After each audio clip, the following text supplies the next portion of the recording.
આ દ્રશ્ય આપને વિચલિત કરી શકે છે.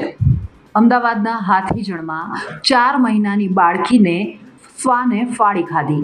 હાથીજણના રાધે રેસિડેન્સની આ ઘટના, જ્યારે શ્વાને બાળકી પર હુમલો કરતા બાળકીને પહેલા સારવારમાં ખસેડવામાં આવી અને ગંભીર ઇજાઓ થતાં બાળકીનું સારવાર દરમિયાન મોત થયું છે.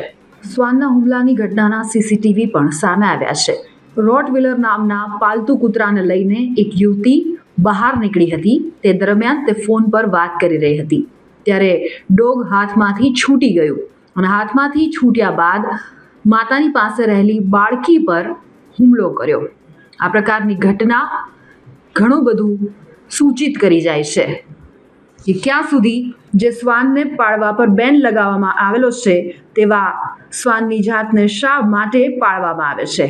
આખી ઘટનામાં એક માસૂમ 4 મહિનાની બાળકીનું મોત થયું છે.